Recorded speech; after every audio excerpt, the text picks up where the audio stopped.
stayed home yesterday. Ashley was back in the hospital and she's home now, but I needed to be home with my family. So much to do today, and glad that I have things to do. That's awesome. So we are in Hebrews, the 12th chapter, and I'm going to continue to talk about the same passage that I began to talk about last week. This passage with the two mountains, Mount Sinai and Mount Zion, is very powerful for believers, and it should be a really great word of hope for all of us. It follows the conversation that the writer had of Jacob and Esau, and how Jacob violated the original covenant with God, and in so doing, when a soul violates the covenant with God, it has to deal with that one way or another, in this life or the next. And people who are spiritually sensitive and aware have a strong desire to deal with it in this life. We would like to get it taken care of. And he uses these two mountains to talk with us about the problem that Jacob had and the glory that we have. And I think that is just really powerful. Jacob stole the inheritance from his brother, which is a violation of the covenant that God established with the people. He knew that it was wrong, and so he wanted to make amends for that. He wanted to make amends so much so that he came to the Lord with tears. He was crying that he had offended God and his brother by stealing the birthright. And the answer that he gets is, there's no changing the consequences of your decision. You decided this, and so the consequences are firm. In fact, almost as if they are written in stone, like Mount Sinai. And that is a very compelling and very powerful way to understand consequences for behavior. You do something wrong, you face the consequences. There is no forgiveness, there is no mercy. It is simply, you did this, this is what must happen.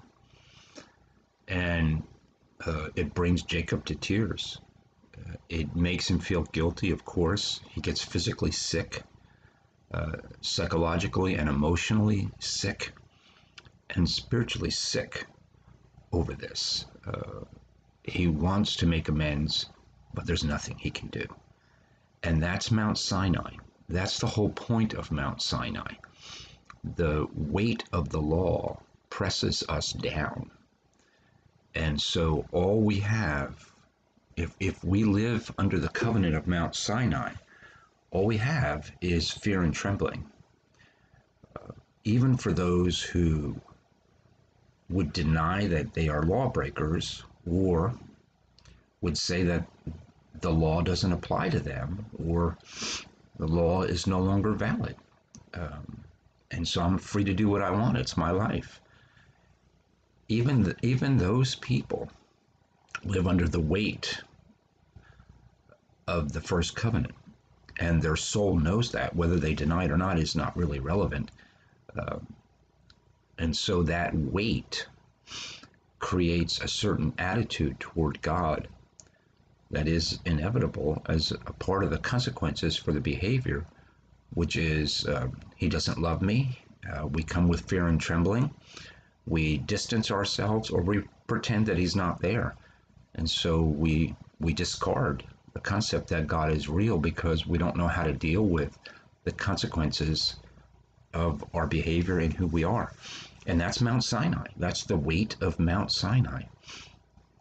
And sadly, still today, many people, when they come to the presence of God, they're still coming under the old covenant with this heavy weight that leads to apathy or even hatred toward God.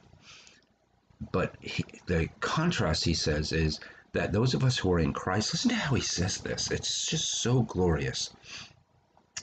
He says, you have not come to a mountain that can be touched. You and I, we who are believers, we don't come to Mount Sinai. That's not the mountain. That's not where our journey takes us. Those who don't know Jesus, that's where their journey takes them. They go to Mount Sinai. But we who know Jesus, no, we're on a journey toward a different mountain. He says, you have not come to a mountain that can be touched, that's burning with fire, darkness, gloom, storm. What a way to come into the presence of God, sensing those things. Don't touch, darkness, gloom. My goodness, a trumpet blast that scares you because you know that it's a pronouncement of guilt. No, we do not come to this mountain. Uh, the sight of this mountain was so terrifying that Moses says, I am trembling with fear. And so those who live under the old covenant, which is everyone who doesn't know Jesus, they can only see God as a God of fear. And their minds many times will push that away, and in our society then say that God's not real because they can't deal with the understanding of this covenant. He says, no, no, no, no. You who know Jesus, you have come to Mount Zion, the city of the living God, the heavenly Jerusalem. You have come to thousands upon thousands of angels in joyful assembly. You have come to the church of the firstborn, whose names are written in heaven. You have come to God, the judge of all, the spirits of the righteous made perfect, to Jesus, the mediator of a new covenant, and to the sprinkled blood that speaks a better word than the blood of Abel. See to it that you do not refuse him who speaks. And so the invitation is to come to the new covenant. Come to Mount Zion. Don't the two mountains contrast each other? Gloom, doom, darkness, joyful assembly, angels singing. Oh my gosh, there's no decision here. Of course I want to come to God with a joyful heart, but I can only do that by coming to Mount Zion. And Jesus is on the throne of Zion. And so when we humble ourselves to Jesus, we come into the presence of God with a completely different attitude. It's not that we're not sinners. That's not it at all. We're sinners the same as the people who come to Mount Sinai. We're all sinners. The difference is we have a mediator of a new covenant. We have Jesus standing in the gap for us so that we don't need to be afraid. That is a powerful word of hope for believers. And I pray that get deep into your soul. You know, there are a lot of things in life that would make us doom and gloom kind of people. Sometimes we actually make decisions and do things that we end up getting convicted of and we know are ungodly. And without Jesus, we'd have to live with that guilt forever. We would not ever be released of it. We would be chained to it. We have circumstances in life, you know, family members who get sick. And if all we had was Sinai, we'd have to conclude that God doesn't like us, that we've done something wrong, that life is unfair, and it is so much better to come to Mount Zion and say, Jesus, I trust you.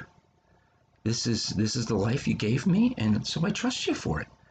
And not be doom and gloom, but to come into the joyful assembly of the witnesses of Christ, whose names are in the book of heaven, he says.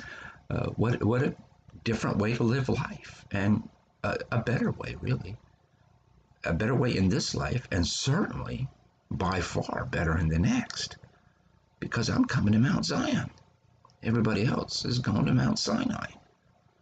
God protect him. I hope that if you don't know Jesus, you take this opportunity to find someone who does, have a conversation with them, give your heart to Christ, and learn what it means to be on a different journey, one that is actually going somewhere, something that ends in joyful assembly. I pray for you, and I pray God's blessing on your soul.